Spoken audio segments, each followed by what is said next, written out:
अस्सलामुअलैकुम वरहमतुल्लाहि वबरकातुह। इस्लाम में निकाह का सुन्नत तरीका क्या है?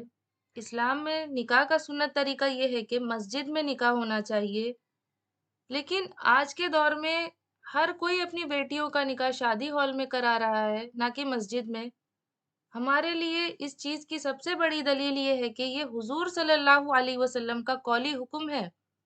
आलिनु हाज़न निकाह वजअलूहु फिल मसाजिद। ये जामे तिर्मिज़ी की रिवायत है।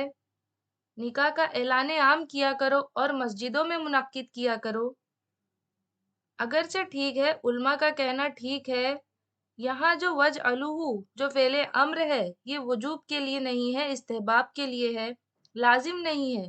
अम्र दोनों तरह का होता है, मुस्तहब है, बेहतर है। तो सवाल ये है कि बेहतर को क्यों छोड़े? जिसको मुहम्मदुर रसूलुल्लाह सल्लल्लाहु अलैहि वसल्लम ने बेहतर करार दिया, इसे क्यों छोड़े? हमें लाजिमन इख्तियार करना चाहिए। जब हुजूर की बेटियों के निकाह मस्जिद में हुए, तो हमारे यहाँ कौन है वो चौधरी और वो सरमाएदार जो समझे कि मेरी बेटी की तौहीन हो जाएगी अगर इसका निकाह मस्जिद में हुआ। इसमें बात दरअसल समझाने के लिए होती है। हुजूर की मोहब्बत हर मुसलमान के दिल में होती है, लेकिन किसी ने इधर तवज्जो दिलाई ही नहीं। इसमें तो सबसे बड़ी उल्मा की हार है। सबसे बड़ी वजह इसकी ये है कि हमारे मौलवी आम तौर पर मुलाजिम होते हैं। देहात में तो उनकी हैसियत मुलाजिम से ज्यादा तो होती ही नहीं। आम शहरों में भी यही हाल है। लिहाजा ये हदीस जो है बयान नहीं की गई। हदीस मौजूद है तिर्मिज़ी शरीफ की, आलिनु हाज़न निकाह वजअलूहु फिल मसाजिद। ये हदीस काफ़ी है लोगों की आंखें खोलने के लिए। जब फातिमा तो ज़हरा रज़ी अल्लाह ताला अन्हा का निकाह मस्जिद में हो सकता है, तो किसकी बेटी ज़्यादा इज़्ज़त वाली है फातिमा तो ज़हरा रज़ी अल्लाह अन्हा से? यहाँ एक गैरत की बात तो ये है कि ईसाइयों ने अब तक अपने चर्च और अपने पादरी की ये इज़्ज़त बरकरार रखी है। इनकी शादी चर्च में ही होगी और कहीं नहीं होगी। प्रिंसेस हो, प्रिंस हो, वहीं जाएगा।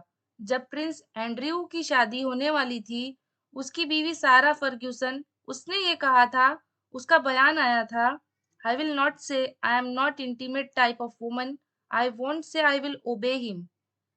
इससे पता चलता है कि उनके निकाह के अंदर ये कौल भी होता है कि पादरी के सामने चर्च में खड़े होकर उनके यहाँ पर्दा तो नहीं है, लड़का और लड़की दोनों आमने सामने इजाब कबूल करते हैं और लड़की ये भी कहती है कि मैं इसकी ताबेदारी करूंगी। हमारे यहाँ मौलवी बेचारे बगल में रजिस्टर दबाए बैठा होता है, इंतजार करता है, बारात तो अभी आई नहीं है। ये इसकी हैसियत है मुलाजिम की तरह बैठा हुआ। ये वजह है ईसाइयों के यहाँ अभी तक चर्च का ये मकाम है और पादरी की इज्जत है। की एक दलील तो ये भी है कि निकाह से हमारे माशरे में एक नए खानदान की बुनियाद पड़ती है। उसके लिए दुआ करना, खैर, बरकत, भलाई, सआदत, ये इस दुआ का जुज़ होता है। लिखते भी हैं, दुआ में शरीक हो। अब ज़ाहिर बात है कि आपने दुआ का माहौल बनाया ही नहीं। आपने जो है कीमती कालीन बिछा दिए हैं और उन पर कीमती सोफे रख लिए और बड़े ही सुनहरे शामियाने लगा दिए।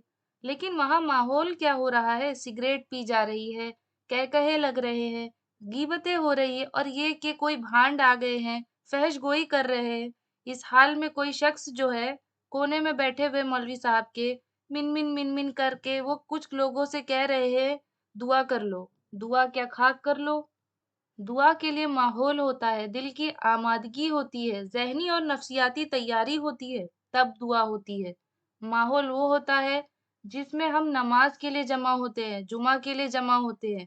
मस्जिद है, पाक माहौल है, लोग अपने-अपने हद तक अच्छे कपड़े पहन कर आते हैं, इत्र भी लगाते हैं। हुजूर की सुन्नत है ये। इस माहौल के अंदर कोई धुआं नहीं है सिगरेट का, कोई कह-कहे नहीं है, कोई गीबत नहीं हो रही है, कोई बकवास नहीं हो रही है। ये दलीलें मुसलमानों के लिए काफ़ी है कि निकाह मस्जिद में मुनक्किद किया जाए।